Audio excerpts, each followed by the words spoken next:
Thick as a Brick, Jethro Tull's satire that became a masterpiece. Welcome to the Collection Vault. Today we're unpacking an album that's equal parts satire, symphony and sonic wizardry. Jethro Tull's Thick as a Brick. It's 1972. Progressive rock is reaching peak grandeur. Multi-part epics, cryptic lyrics, and a sense that every band was trying to out-prog the next. Jethro Tull had just found success with Aqualung, we won't forget this, and critics were calling it a concept album. Ian Anderson, on the other hand, wasn't having it. So he did what any self-aware musician might do. He satirized the entire genre with an album that pretended to be a pretentious concept album. The album was framed as the work of an 8-year-old genius, Gerald Bostock. A full-on parody? Yes, but also musically brilliant. The entire album was just essentially one song, split across 2 sides of vinyl. No track breaks, just like a classical suite. Here it is. Thick as a Brick, that's the CD version. And then I also have rather beat up Thick as a Brick vinyl version. We'll have a closer look at the cover in a moment. With Thick as a Brick you get flute flourishes, shifts in tempo, acoustic interludes, lyrical satire.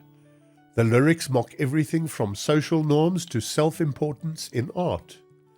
But here's the twist. It really works. The music isn't filler or background noise. It's rich, layered, and strangely moving. This wasn't just a joke album. It caught something in the cultural air.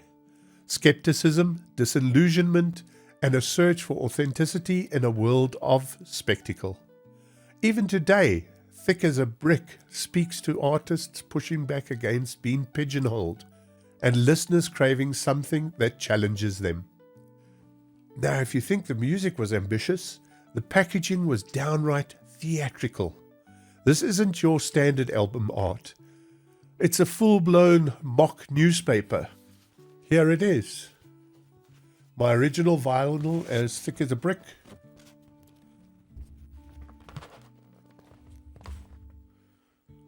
You don't just listen to this album. You read it. Satirical articles, fabricated headlines, the entire Gerald Bostock storyline, printed like local news from an alternate reality. In an era before lyric videos and Reddit threads, this was how you engaged with a concept. It asked the listener to slow down, dig in, and think. That's what made it special. And it's part of why the album's satire hit so hard. Jethro Tull weren't just poking fun at progressive rock, they were doing it better than anyone. I first heard this album thinking it was just another prog rock trip. But then I realized it was doing something smarter, questioning the trip itself. So I'd love to know, have you heard Thick as a Brick? If you have, what stood out for you?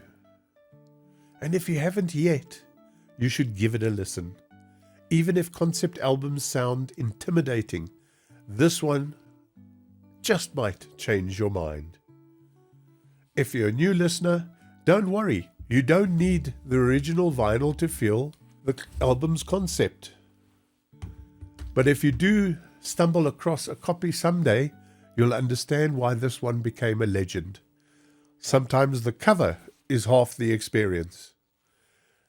If you like this dive into Jethro Tull's brilliance, go ahead, hit subscribe. Next time on the Collection Vault, we'll explore something completely different. Raw vocals and rebellion with Marianne Faithfull's broken English. Music isn't just sound, it's a story. Let's keep on decoding it together. Thank you for joining me for this episode. See you in the next one.